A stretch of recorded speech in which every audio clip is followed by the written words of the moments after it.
In this city, quiet doesn't feel right. We're used to making noise, making buildings shake. Crowd up and making noise now. There's Barry up the middle, 35, cuts to the right, 30, cuts it back over the middle, 20. Making memories.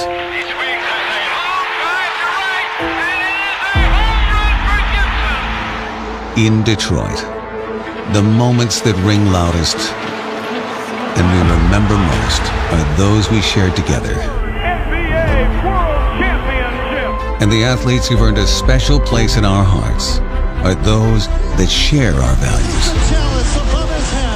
Hard work. Scoreboard to Blake for a dynamite dunk. Toughness. Consistency.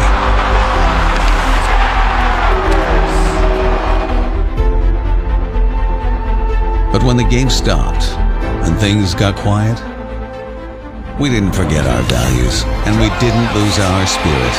It lives on in the heroes who always rise to the occasion, the men and women who keep this city going and whose teamwork and dedication have given us new reasons to cheer. One day, we'll be in the same arena, stadium, or ballpark, and it will feel good to root for the home team.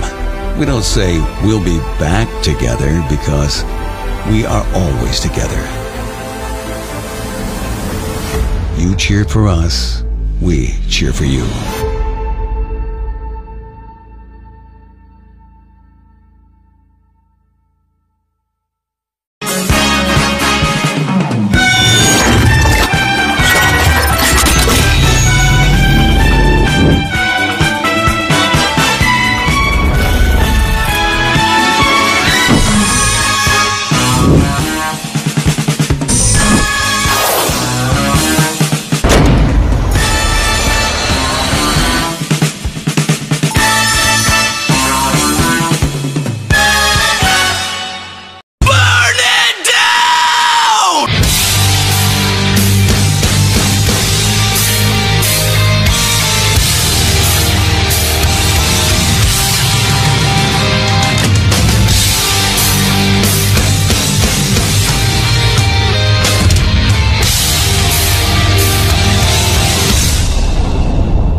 This week on Detroit Lions Free Agency Wars, we officially come in and wrap up the 2020 NFL offseason for the foreseeable future. Another NFL draft has come and gone. We are now officially a week past the 1 week mark since the draft happened. An NFL draft that was very successful in terms of ratings and bringing the whole nation together, to provide a great distraction from the COVID-19 pandemic. And honestly, the NFL draft was actually pretty successful, There weren't really any major errors or anything, It was actually went off pretty well. Nothing really bad happened, nothing crazy. So yeah, and of course the draft brought in over 55 million viewers over a 3-day span. And if anyone's wondering on how the NFL drafted against WWE on Friday, no contest, NFL smashed the living shit out of WWE in the ratings. Wasn't even close. So yeah, WWE tried to once again go against NFL, and it ended badly.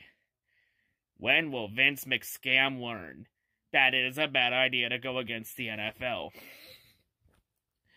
So yeah, anyway, continuing on.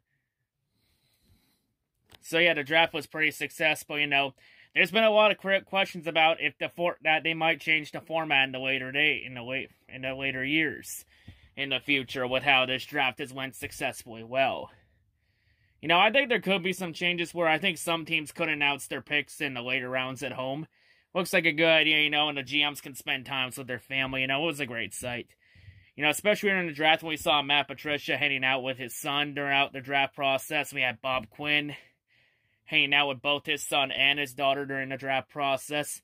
Hell, his son gets bonus points for wearing a Detroit versus everybody sweater during round 2. So his son already gets bonus points with the fan base for wearing the Detroit DVE sweater. So there we go there. And of course, next year's draft, as long as there's no pandemic next year's draft is scheduled to be in Cleveland, Ohio. And Las Vegas will get the draft in 2022. And then Kansas City gets it in 2023. So in 2 years, we'll try Las Vegas again. But next year's Cleveland. And I know for a fact for Cleveland, I know a lot of Lions fans might consider going to that draft. Since Cleveland's not that far away of a drive from Detroit. I think from Detroit, it's like a 2, maybe a 3-hour drive, give or take. For where I live, it would be around a 3-hour drive. Like 3.5. And there's some good hotel rates around Cleveland, too. So, yeah, pretty affordable. For I know, like I said, for the draft, I think I went over it last year. I'll go over it again. For I know, the draft, it's a free event. And there's also free parking, too. Like, I think the only thing you really pay for is, like, the hotel and, you know, the merch expenses and, you know, the food expenses and, you know, all the other essentials there. And that's really about it. So, yeah, there's a good chance that I might not be doing reactions because I might go to the draft next year. We'll have to see. Like, it's over a year away. Like, we got plenty of time to think about this. You know, and we'll see what's going on with the world. But, yeah, you know, and also with the success of the NFL draft, a lot of sports leagues are now considering doing their drafts virtually. I believe the other night, the Canadian Football League did their draft virtually the other night. They're all 8 rounds of their draft. So yeah, that's something to be keeping an eye on. You know, MLB is also going ahead and they're making their draft virtual too. When their draft is scheduled for June 10th. So that will be the next major sports draft to happen next. Will be June 10th. And of course the Tigers, they will have a big part in this draft. It'll be a big draft for them too, like it was for the Lions. Since the Tigers hold the honors of the first overall pick. After their second successful tank job in 3 years. For the love of God, Tigers, don't take another fucking pitcher. We need goddamn offensive help. We got enough young pitchers on the prospect pool as there is. We don't need another pitcher. Just get a goddamn fucking hit offensive player. Get someone that can get runs. Like, offense is the Tigers' main issue when you had the worst offense in the league last year. So, yeah, we have that to look forward to. I know NHL was looking at proposing an early draft, too, as early as June 5th. But almost every NHL GM is not on board with it, saying that it's too early to call it. When we don't even know the playoff standings yet, and there's still too much to be decided. So, yeah, it looks like the NHL plans for a virtual draft is still on hold. NBA is also still on hold for the foreseeable future. For NHL and NBA, whether there's a draft lottery or not, that will be yet to be determined. So yeah. So yeah, a lot of leagues might be looking at doing virtual drafts now, after the success of the NFL draft.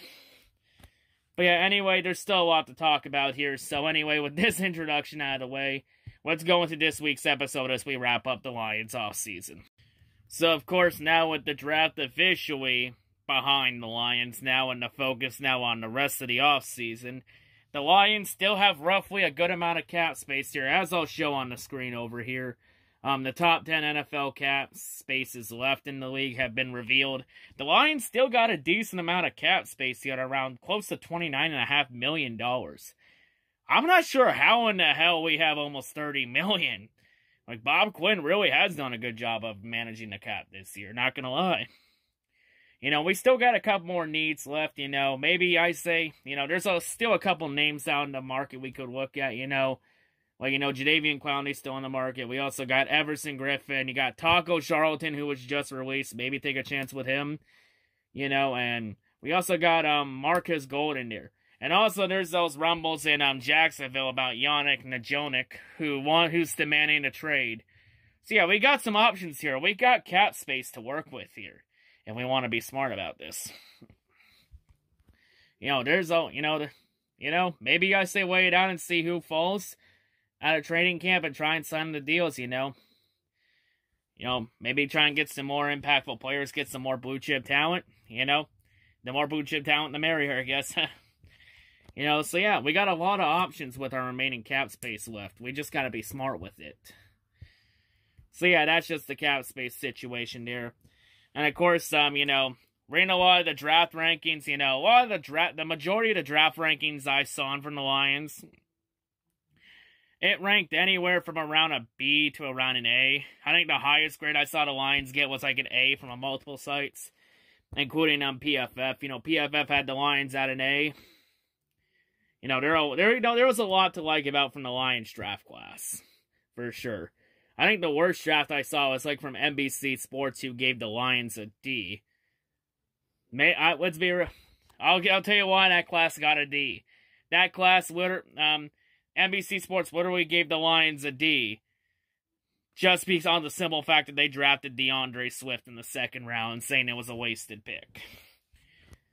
That was literally why they were giving us a D. Why NBC was giving us a D was because we drafted Swift in the second round. Because not many experts didn't know that the Lions' running back was more of a major need. It was a need nobody was talking about. Like, keep in mind, for 20 years, the Lions have never had a run game. You want to know why the Lions have been struggling for so long? Simple. They have failed to establish a run game. We haven't had a run game since Barry Sanders was a Lion. We haven't had a run game for over 20 years. And it seems now the Lions are dead serious on establishing a run game. Something they failed to do. Like, the Lions did well trying to establish the game this year. They brought in an offensive tackle and Big V. That's really good in the run game. They also got DeAndre Swift, a blue chip running back. We also got Jason Huntley out of New Mexico State, a utility running back that can run, that can receive the ball, and can also, he can also do special teams like kick returns. And Huntley more so puts Jamal Agnew on the hot seat. So yeah, if Jamal Agnew struggles again, there's a good chance he'll be out of a job. Same to McKissick's also on the hot seat too. I even say Ty Johnson's on the hot seat also. So yeah. Also, the Lions also went out and got two of the top guards in this draft class, and Jonah Jackson and Rogan Stenberg. So yeah, this shows the Lions are dead serious about a run game here. And also, the good news here, though, is for Okudah and Swift, the two main highlights from this draft class. Both Okudah and Swift are in the top 5 for offensive and defensive Rookie of the Year runnings already. Hell, there have been a lot of people that said that Swift and Okudah are two of the 5 or 7 players I'll show on the screen here that have been voted most likely to make an immediate impact this year. So yeah, and I did rewatch some tape on Okudah, and I might have been wrong about Okudah not making an immediate impact. I still think Okudah can make an impact. He might need a year, though. We'll have to see how he adjusts well. And it's going to be really tough for rookies really to adjust well this year and make an impact. Considering the fact that from the looks of it this offseason, we're not going to have the rookie training camp. Or the rookie camp. Or rookie mini camp. We're not really going to have OTAs or the player mini camp.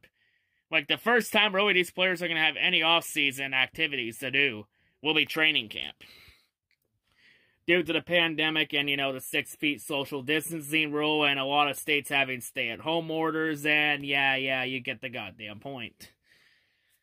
So yeah, gonna be really tough for rookies. I say for a lot of the rookies in this class, I don't see most of them making really an impact until year 2, when they get adjusted well. Especially Okwara. Okwara looked really raw on tape.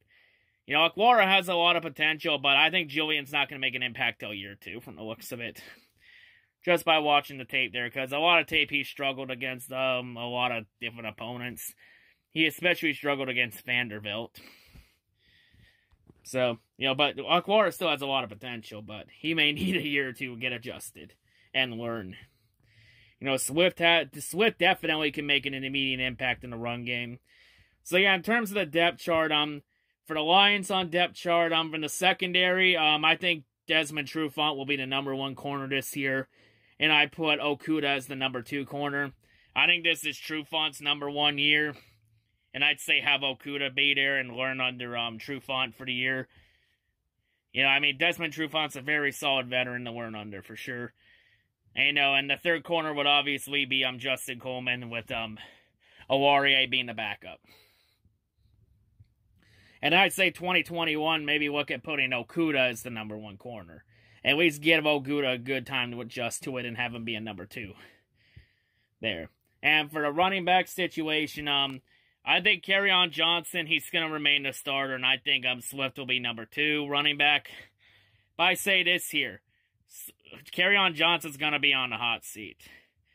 Because Kerryon's had issues staying healthy the last 2 years. You know, part of that you can... What the hell? Why did my pencil sharpener go off again? That is fucking weird. Anyway, as I was saying, yeah, Kerryon Johnson's had issues staying healthy the last 2 years.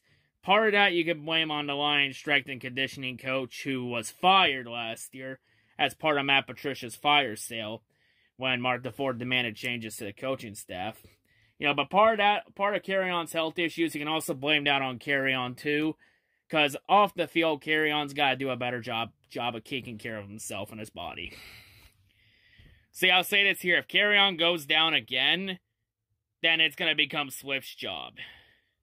I think for now, I say keep Kerryon at #1, but if Kerryon struggles or if Kerryon gets injured again, then you know, put the run game around DeAndre Swift. For sure. And, you know, Bo Scarborough could still be the power back, you know. I mean, if Kerryon can stay healthy, the Lions actually have what looks like a promising run game for the first time since 2013. The Lions might have their best run game since 2013, the last year under Jim Schwartz. Because the Lions' run game really went downhill when Jim Caldwell came over. And then every year under Patricia, it's slowly been moving back up. So, yeah, definitely this Lions backfield. It's one of the best backfields the Lions have had since 2013. With, when 2013 we had Joique Bell and Reggie Bush. So, yeah, if Kerryon can stay healthy, then that backfield becomes a pretty deadly 1-2-3 punch. Now, I know a couple people bitched about the Swift pick, saying, "Oh, why did we take a running back? That's a luxury pick. We're not the Chiefs. We shouldn't be trying to copy the Chiefs." Copy the Chiefs? The fuck? I thought the Lions were supposed to be copying the fucking Patriots, not the Chiefs. Like, let me take a look at the roster here. How many former Chiefs do we have? The only former Chiefs we have on this roster is only one, and that's Reggie Ragland. And yet we have a handful of former Patriots on the roster. And other teams. It's like, how in the literal hell are we copying the Chiefs? I guess some fans are just spewing any random bullshit that comes out of their mind or mouth and not giving any thought. Because in this fan base, the term common sense is pretty much thrown out the window. For a lot of Lions fans. Not going to call a specific few, but, you know, majority. There are a few that actually have common sense. But there are a lot that are just spew random bullshit out of their mouth. Hell, I've always said here, I was always a fan of the Swift pick. And I still am. Especially after watching some tape the last weekend, you know. And trying to study on all the players we got. You know, I'll be honest here, Cephas is definitely going to be Marvin Jones' replacement. Since Marvin Jones is in a contract here and he's not going to be back next year. Jonah Jackson and Logan Stenberg, I think both of them could be starting guards in the long run. Jonah Jackson, I don't see him really starting until mid-season. I really think I'm for a Graham Glasgow spot. I would look at maybe putting Bo Benchwell in there for the moment. And I don't think Stenberg won't start till maybe late in the season. Maybe have him go in for Joe DeLay. But, you know, it all depends on what happens with the offensive line. Plus, Jonah Jackson does have some position versatility, so he could move around, you know. Could play center, you know, we can move Ragnow to guard. You know, we'll definitely we'll have to see what happens during training camp with all the training camp battles. But, yeah. So, that's just an update on the depth chart here. Now, Julian Okwara, I could see Julian becoming, taking Devin Kennard's role. You know, the good news is, though, with, Julian's brother, Romeo, on the lines with him, Romeo can really help Julian, adjust well to the NFL and teach him a few things. You know, get him adjusted well. You know, hopefully in 2020 we get to see the Okwara brothers play together on the field at the same time at some point. You know, we'll have to wait and see. So yeah, that's just an update on really the depth chart here. Jason Huntley, I think he's more of a special teams player. You know, someone maybe, he's probably going to take either Agnew or Ty Johnson's spot. Whoever's on a hot seat more and crumbles under pressure. You know, John Penicilli, I think he could become a defensive tackle for defensive tackle depth, especially to replace Mike Daniels last year, you know, rotational guy. You know, Jason Cornell, you know, someone that could make the roster, you know, someone that's going to be battling for a roster spot during training camp. But yeah, you know, it's a pretty good depth here, not going to lie. So, yeah, that's pretty much, you know, who I think the main impact players will be on this year's draft class. That could come and make an immediate impact on the roster. And, you know, what the depth chart could look like. So, yeah, let's just move on. Of course, though, for this offseason, we'll also be back here next week, though, because next week is supposed to be the release of the NFL 2020 schedule. As the schedule is slated to be released on May 9th. I think it's going to be late next Saturday night. It's going to be late in the night, so I'll have my schedule predictions out the day after, so next Sunday. I'll have my 2020 Lions season schedule prediction video out that day. And of course, for this year's schedule, you know, with the pandemic going on, there's been a lot of rumors about what's flowing around. You know, Goodell's talked to, of course, U.S. President Donald Trump. And of course, Trump and a lot of people have told the NFL to start the season on time in September. I'll say this here, folks. By the time we get to September, we're going to need football back big time with the pandemic, you know. We're going to need that big distraction, you know, because we saw it throughout NFL week how the NFL really united everyone together throughout the draft process. So, yeah, we need football back, plain and simple. We got a few more months to go before season starts. You know, there's been a lot of rumors where it's going to start on time. It's going to be 16 games this year. Yes, folks, it is 16 games. If anyone's wondering, because of the NFL CBA, the 17-game regular seasons don't go in effect until 2021. So 2020, it is still 16 games at the moment. 2021 is when it becomes 17 games. However, the new playoff format, with the 4 division winners and the 3 wild cards, and only the top seeds in the AFC and NFC get round 1 byes, that playoff format goes into effect this year. So, yeah. You know, there's also been rumors for a schedule to where the season could be shortened a bit due to the pandemic, where it could be 12 games or 10 games. There's even been reports that the season could be delayed till mid-October. You know, there's even rumors now that there could be games now on Saturdays, since this year's college football season is in question due to the pandemic. Because a lot of colleges have suspended their athletic activities until further notice. So yeah, it's very interesting to see how the schedule is going to come together, you know. But of course, we won't know what the schedule is or what's going to happen for sure with the NFL schedule until by next week when we have the official schedules out. And in the coming months when we learn more about this in the pandemic and when it's time to open up. So yeah, we got next week's schedule coming out. So yeah, we'll know for sure. And of course, like I said, I'm only doing one schedule prediction this year, which will be next week when the schedule comes out. So yeah, you got that to look forward to.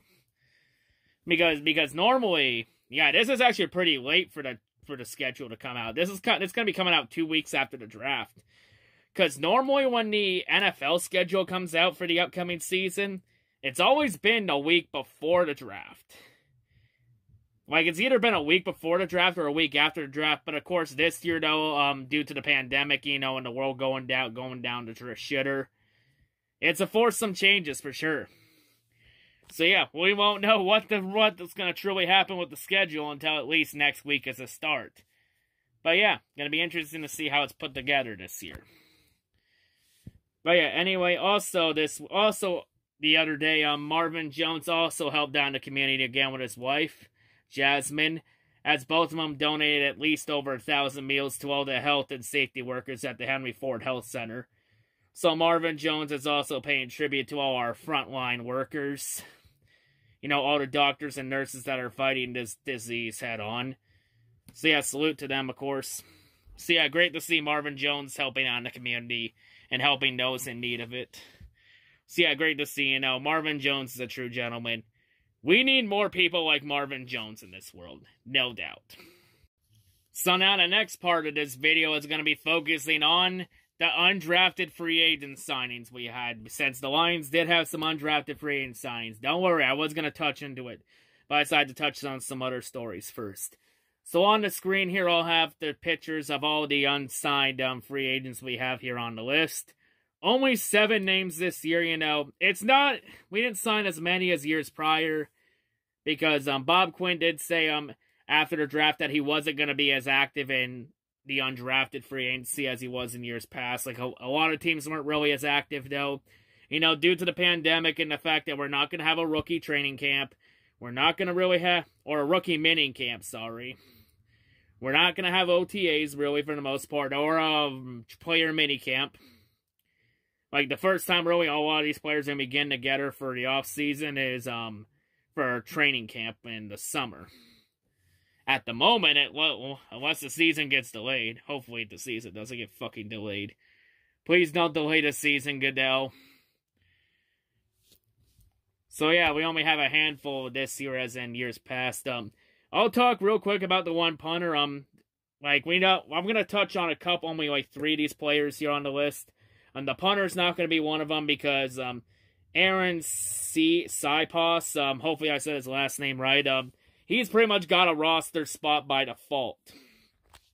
Since punter was a need with Sam Martin leaving in free agency, so he's pretty much made the roster by default. Unless the Lions get another punter to compete with him for that starting spot. I mean, Aaron, you know, he's a very interesting punter. You know, played Auburn last year, averaged around 44 yards a punt. Also has experience with kickoff duties, too, so he can take Sam Martin's role easily. Interesting about him is that he's also Australian, and he played Australian rules football, and he had experience kicking there, too. So, yeah, very interesting player, not gonna lie.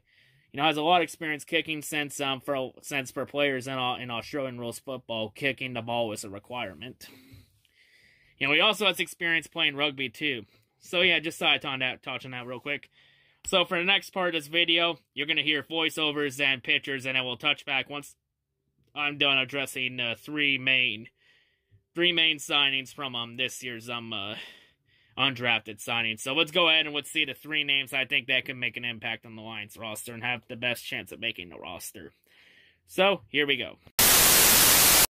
So, the first player we're going to go over here, hailing out of Washington, standing 6'3", weighing 240 pounds, we have tight end Hunter Bryant. So, Hunter, he's your prototype hands tight end, so he's very good catching the ball with his hands. For some strengths, he finally stayed healthy last year. After the last 2 years, he's had issues staying healthy with knee injuries. 2018, he needed knee surgery to repair a torn ACL. We'll touch on that in a little bit. You know, but last year he delivered precisely the kind of breakout season that everyone expected out of him. You know, he's less of a traditional tight end. He's more of like a supersized wide receiver. You know, but he's absolute dynamite as an athlete. He can line up as an A halfback. He can be flexed on the slot, even out wide, gives opposing defenses fits. With his ability to separate with ease at the short and intermediate levels, thanks to his speed up the seam, that a lot of people respect. He can go 0 to 60 real quick like a wide receiver. He does have natural hands. He consistently snatches and secures it away from his frame. Has the ability to wall off defensive backs and makes plays easily. Can also track the ball effectively downfield. You know, he's great after the catch, so he's very good on yards after the catch. You know, a fluid mover, has the ability to shake a tackle or two. You know, his production came in Washington's pro-style offense as opposed to high-octane spread attacks that would have inflated his numbers. You know, his numbers could have been a little better, you know. Could fit any offensive scheme pretty much. So, in terms of his weaknesses, though, he, at this point, though, doesn't bring a whole lot as a blocker, aside from the ability just to get in the way, so we can just, like, get in somebody's, again, like, in a pass rusher's way, and just give a quarterback, like, a split second of protection. So he's not really a blocker. Not really an option to put in the line early on in the career. He might never be, considering his relatively undersized frame. He generally lacks and his general lackluster effort as a blocker. So he's not really a blocker for sure. You know, he's more like a catching receiver for a tight end. He's more like a receiving tight end than a blocking tight end. So that could be an issue since I think Bevel wants his tight ends to block more for the run game. So, yeah. But the big issue for a lot of teams are going to be his medicals, especially since he missed a chunk of 2018 with after he needed knee surgery to replace an injured knee. But last year it looked like he stayed healthy and it looked like the injury didn't affect him in the long run. In terms of his NFL comparison, he's been compared to Charles Clay of the Arizona Cardinals. He also has a lot of traits to Jordan Reed of the Washington Redskins. The traits he has are compared to Jordan Reed. He has a lot of good traits in him, like the dynamic physical traits. And a lot of bad traits, too, like the significant injury concerns. But out of all but in this tight end class, that seemed a little bit short on true difference makers. He does have a pretty impressive stealing. And if he could stay healthy, he could be one of the main focal points of a team's passing scheme. So if he can stay healthy, he could be a good big play weapon. He was one of the top tight ends in the draft. I'm surprised he went undrafted. But I think the reason he went undrafted is probably the knee injuries. And that, it would be a gamble. But overall, for his college career at Washington, he played 26 games, had 85 catches for 1,394 yards, averaging 16.4 yards a catch, with 5 receiving touchdowns. So he's a pretty good big play weapon. If he stays healthy, he could be a nice complement for T.J. Hawkinson, and could be another weapon for Matt Stafford to use and make good. So yeah, definitely has a good chance to make the roster. Shocking he went undrafted. I think a lot of experts said the latest he should have gone was early 4th round. So, yeah. Evidently, he was one of the top tight ends in this class. So it seems like for the second year in a row, the Lions could have just taken one of the top tight ends in the class. Again. Last year, they took the top tight end in the draft class in Hawkinson. This year, they didn't even need to draft a tight end to get one of the top tight ends in the class. They just happen to have one fall to him undrafted, and they swipe him up. So yeah, if he stays healthy, he could be someone that could be someone to keep an eye on. Definitely could make the roster for sure, since the Lions did lose Logan Thomas in the offseason. Definitely could be fighting for that 3rd or 4th tight end spot. So yeah, someone definitely keep an eye on for sure. So the next player we're going to go over here, hailing out of Notre Dame, standing 6'1", weighing 205 pounds, we have strong safety Jalen Elliott. So for Jalen's strengths, he's more of a box safety. He feels hard against the run. He brings a lot of pop as a hitter, plays like a linebacker near the line of scrimmage. He's comfortable navigating his way through traffic. He takes efficient paths to the ball. He can drop into short zones, hold his own, so he's pretty good in short zone coverage too. He shows the ability to recognize routes, so he's pretty good at reading routes for man coverage too. Good at the catch point, time stance well, capable of winning the battle on a contested catch, so he's pretty okay in pass cover and man coverage too. In terms of his weaknesses, though, will he hold up, though, against anyone in man coverage? That's going to be the big question. He does have a lot of it. He has some shining spots, but has a lot to work on in man coverage. Has some stiffness in the hips to go with his middling speed. He struggles to keep up more against athletic tight ends and backs. He allows easy separation underneath, can give cushion. He does turn his back to the ball a lot, struggles to locate it. He likes to play deeper zones, which is an issue as well due to the lack of speed and range on the back end. For his NFL comparison, he's been compared to Will Parks of the Denver Broncos. But overall, he's more like a grown man that could step in as a box safety and run defender. His main bread and butter is that he gets pretty good at stuff in the run and defending against the run. He needs to become more comfortable, much more comfortable and refined in man coverage before he can see a big role. So he has a lot of work to do in order to become somewhat solid in man coverage. But he does have some promise, though. For his college career, he had played in 51 games for Notre Dame, had 172 total tackles, 1 tackle for a loss, a half sack, 2 QB hits, 1 forced fumble, 6 interceptions, and 11 passes blocked. So he's a pretty solid playmaker and can make turnovers, but, you know, a lot of scheme issues since mainly Patricia's defense runs a lot of man-to-man coverage. So he's going to have a lot of work to do for man-to-man coverage for him to make an impact, but if he can really adjust well and do well in man coverage, maybe someone to keep an eye on for sure. And the final undrafted free agent we're going to go over here, hailing out of Auburn, standing 5'11", weighing 191 pounds, we have strong safety Jeremiah Dinson. So Jeremiah, he's your prototype zone coverage safety, so he's very good in zone coverage. So overall, for his strengths, he's a heat-seeking missile, craves contact, one of the hardest hitters and most reliable open field tacklers in the country. He's a compactly built defensive back, which uncoils on opponents using his proper hitting technique, keeps his eyes up, and delivers forceful blows with his shoulders square. He drives through his legs and wraps his arms securely for the immediate takedown, so he's very good at tackling the ball carrier. He aggressively whips for the ball, and so he can make some turnovers and fumbles too. He's highly effective near the line of scrimmage in the run game or blitzing. He sheds blocks from tight ends, backs, and even offensive linemen at times with his powerful active hands. And his lower body coordination. In coverage, his awareness is his best attribute. He shows pretty impressive route anticipation, accelerates the cutoff throwing angles just as the receiver makes their cuts. So overall, for his college career, he comes into the NFL. You know, he has loads of experience against pro-ready competition.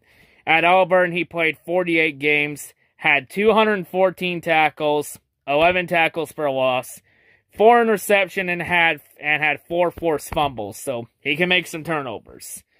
He played free safety mainly with Auburn, but he could be a combo safety or a strong safety at the next level. In terms of his weaknesses, though, he's slightly undersized. He comes off with a lot of significant medical red flags that will require a thorough investigation by NFL doctors. He suffered brutal dislocations of his left shoulder and his right knee against Texas A&M in 2015. Had 3 torn knee ligaments. He suffered an injury to his right shoulder during Auburn's 2018 spring game, which resulted in surgery. You know, his on-field aggression can also get the best of him, too. He's eager to get involved and can get sucked up in play action. You know, he's at his best when the ball is in front of him, reading the QB's eyes. He has good, but he doesn't have elite change of direction, agility, and acceleration for deep coverage duties. So he's not very good when he goes deep. For his NFL comparison, he's been compared to former Detroit Lion Quandre Diggs, who now plays for the Seattle Seahawks. So, you know, he has a lot of potential, too. You know, the injury's obviously a red flag. You know, he had a lot of injury history in college. So, can he stay healthy in the pros? That's going to be the big question here. And can he do well in man-to-man coverage? Like, we know he's solid in zone, but can he do well in man? That's going to be the question. You know, definitely high risk. But if he can do well in man coverage and if he can stay healthy, the risk could be worth the reward. Someone definitely keep an eye on. So anyway, now with the undrafted stuff out of the way, I got a couple more stories we're going to touch on here before we wrap this episode of Free Agency Wars up this week. If anyone's wondering about Jeff Okuda's bracelets he wears before every game to honor his mom, I actually did some research on that Revelation 21:4 Bible phrase. I'll show what the phrase means on the screen here after doing some research so everyone gets an idea what that means when he wears that bracelet every game. You know, very interesting stuff here, you know, very touching way to honor his mother. Yeah, for sure, you know, with ESPN talking about every player that had a family member die during their lifetime, it's like, God damn it. It's like, come on, let us be happy about the picks, not be sad about it, come on. So, yeah. And also on the screen here, I'll also show what I have here with the new Okuda jersey. Well, Jeff Okuda's number hasn't come out yet for what number he'll wear with Detroit. But there's a good chance he's wearing 23, and I already prepared my new Okuda jersey here. Yeah. Remember that Darius Slay jersey I bought for the Lions-Giants game back in Week 8? Yeah, I took Okuda's last name and I taped it over Slay. His name on my jersey. Yeah, I never burned that jersey or threw it out. I kept it in case of something happening. I made the right call keeping the jersey. Man, I knew that Slay jersey would serve a purpose one day. And if anyone's wondering, yes, it is real. It is a real. That's not somebody else's photo. That was indeed me. It was me that made that. So yeah, in the case that Okuda doesn't take 23 and Swift does, it's okay. I can just take the Okuda name off and just replace it with Swift on the back for the 23 jersey. Like, if Swift takes 23, I'll just replace Okuda's name on it with Swift and go to plan B. Just remember, folks, no matter what happens, we always have plan B. So yeah, anyway, and also I did a little investigating on the Quintez Cephas sexual assault incidents. After doing a lot of research, yeah, he was pretty innocent. Like, there was no sexual assault allegations of sorts. Like, all I know is that the night he was out with that one woman, or the multiple women for that matter, there was a lot of alcohol involved in it. But there was, like, no signs of any sexual assault symptoms, especially when the one woman was sending Quintez Cephas sexual messages involving a winky face emoji. I think there was even her sending the word hey with a smiley face. The number of Y's, don't even know. Maybe enough to get freaky. Always say it was enough Y's to get freaky. So, Quintez was just framed because reasons. And that is why you don't abuse the living shit out of alcohol like I do. Keep in mind, throughout this off-season, I've only averaged around 1 beer a day normally for any time I record or watch anything for sports. Like, my alcoholism has increased from this off-season due to the pandemic, but it's nothing really major this year. Like, I haven't really abused alcoholism that much. I think my liver might have taken a damage in the long run from it, but oh well. You only live once. So yeah, really, other than the draft rankings we saw, not about a whole lot of drama in the media. Well, other than Mike Fuente's reign of bullshit again, when Fuente went on and said that he doesn't trust Bob Quinn. Then again, when has Mike Fuente ever trust anybody with anything? I don't think he even trusts his own yes-man posse with anything. The ironic thing in this is that I don't trust Mike Fuente to be a great journalist either. So now that we got the mutual shit out of the way, you know, not really a whole lot to talk about this week in terms of drama. I mean, it was a very quiet week. Not a whole lot to talk about, man. Let's just chill back and just enjoy the rest of the off-season. Ah, shit, not again. At least it's not Darius Slay this time. Oh, you thought this episode was gonna end with no drama? Bitch, you don't know this channel. That's not tradition for Free Agency Wars. Free Agency Wars always has to end in at least some form of bullshit drama. It's about as much of a tradition as Bob Quinn taking the safe pick in the first round of the draft. So yes, we got some social media beef between Damon Snacks Harrison, former Detroit Lion, and Lions YouTuber and the founder of the DVE and the OG on the Lions YouTube community, one of the founding fathers for the Lions YouTube community, Man Beast Morris. So Man Beast sent out this tweet as a question to everyone in the fan base, asking if the Lions really lost anything with the departures of Darius Slay and Snacks Harrison. And admitting, and, you know, of course, you know, Man Beast always spoke his mind, spoke the truth, you know, saying that Snacks quitted on the team and the fan base throughout the year. And then Darius Slay got torched a lot last year. And then Snacks Harrison actually responded back to him with this tweet here and showed a picture of Man Beast. Honestly, this Snacks tweet, it looks more like a troll job, if anything. Like, not once in this tweet did Snacks Harrison come even remotely close to anything intelligent in here. It was just Snacks Harrison fucking trying to troll Man Beast. But honestly, and there was a couple weeks ago, before the draft when, Man Beast made that video saying that, you know, Snacks and Slay were just a bunch of thin-skinned little bitches, which they are. You know, it's saying that they can't take criticism and they're too soft and that's why they were gone. Yeah, that's why they are gone. But yeah, looking at Man Beast's tweet, he's not wrong. Snacks did quit on the team numerous times. Like, he showed up to training camp out of shape. And the crazy thing about Snacks is that he said he didn't want to be here. And yet he held out last offseason, missed OTAs and minicamp, and then signed a 1-year extension. Which makes no sense. It's like, so you say you don't want to be here, and yet you signed an extension. And honestly, Snacks did play like shit a lot last year, so yeah, he did quit on the team. So he's not wrong. Honestly, I'm looking at this, and I'm going off the vibe that Snacks is indeed a thin-skinned little bitch that can't take criticism.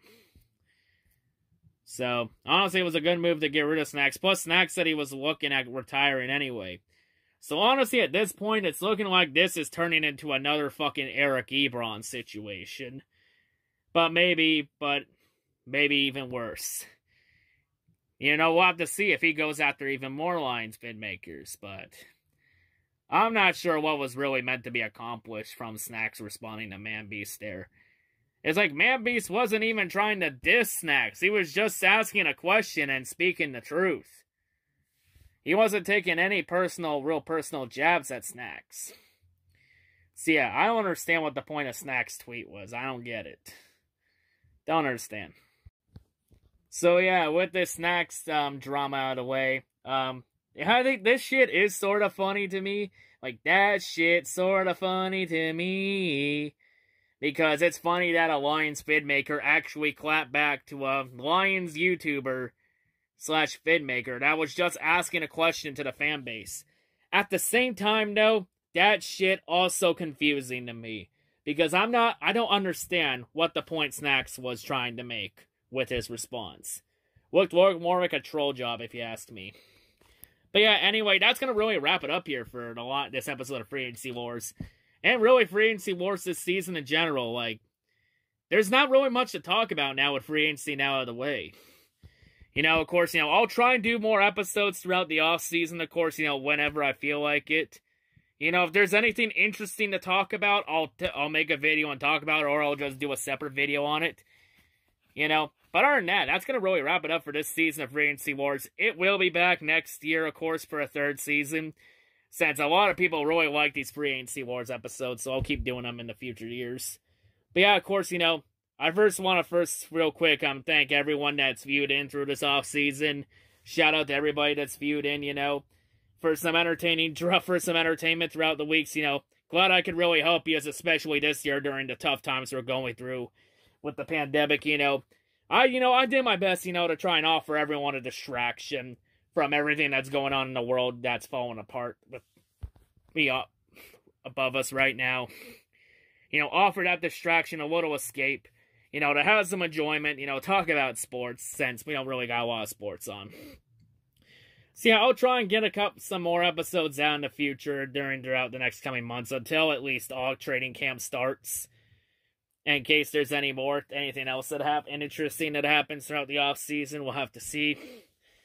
But yeah, it won't be like every week. I won't be doing like an episode of Free Agency Wars from here on out every week. It'll be like every once in a while. If there's anything interesting to talk about, I'll do it that week. But yeah, and of course, I will be doing the schedule predictions like I mentioned next week. So yeah, you got that to look forward to. And for anyone that's thinking that we don't have any more sports now that the draft is over from here on out, since the next sports draft will be MLB in June, at the start of June. For anyone thinks we don't have any more sports from here on out, not so fast. And oh, what is this? It's a NASCAR pit shirt on. What could this mean? What could it mean, folks? Like magic, magic, all of a sudden a NASCAR pit shirt has appeared on my shirt, because the reason why is because one sports league is coming back this month in May, and that is NASCAR. NASCAR will be the first league to restart back up from the coronavirus outbreak, as it has been announced that NASCAR will be having their first real race back May 17th in Darlington. So NASCAR is the first of the 5 sports leagues that were forced to shut down due to the outbreak. NASCAR is coming back under the conditions that they have to stay out on the East Coast for at least the first month. And at the first month they're back, they have to run their races with no fans in attendance. Honestly, it's what NASCAR should have done in the first place, along with the other leagues, but oh well, it is what it is. So yeah, NASCAR is back. It might be a bad move in the long run, it might be too soon, but fuck it. We need sports back in our lives. We need to get things back to normal. I think we flattened the curve long enough to where we can get things back to normal and restart up society before the stock markets collapse even further than it already has. And the crazy thing is that the government deemed NASCAR, NFL, NBA, let me rephrase that. So the government has referred to NASCAR, NBA, NFL, MLB, and NHL. They deemed all 5 of those leagues non-essential. And yet the WWE, which checks off none of the essential business boxes, gets a free pass and is deemed an essential business. Yes, you're hearing that correctly. WWE is deemed essential. And yet the other 5 sports leagues I just mentioned were deemed non-essential. Bit of a double standard here and something suspect here. Hell, for WWE, they had 3 personnel, 2 wrestlers and 1 TV personnel, all test positive for COVID-19. And yet WWE was not forced to shut down. They were allowed to run their shows. They were running them all in their Performance Center in Orlando, Florida, with no fans in attendance, obviously. And hell, in terms of the 6 feet social distancing rule, WWE has enforced that rule pretty poorly. So yeah, I'm still trying to wrap my head around it. It's like, how is it that NASCAR, NFL, NBA, MLB, and NHL are all deemed non-essential and forced to shut down, and yet WWE gets a free pass? It's a bit of a double standard, if you ask me. I'm glad NASCAR's coming back, because you know what? I'll say it here. If WWE is an essential business, then all sports leagues are an essential business then. If you're going to hold WWE to that standard. I'll say it here. Either everybody is subject to the double standard, or nobody is. Plain and simple. We need to get things back to normal. So yeah, that's just a bit of a mini rant there out of the way here. You know, just to let everyone know that, hey, you know, there was one league that got a free pass. And yet the other leagues were forced to shut down. See, at least one league's coming back. You know, NHL and NBA, they're looking at coming back soon, maybe in June. You know, we'll have to see. You know, they're trying to find places, you know, to host the playoffs throughout this process. So yeah, that's going to be interesting to see when it happens. You know, MLB also looking at options too to come back too, but yeah. So yeah, pretty interesting. But yeah, at least one league's coming back, so at least we have something to watch while during this pandemic and try and, you know, have a little distraction of sorts. But yeah, anyway, that's all I gotta say, folks. Hope everyone's a great day, and yeah, peace out.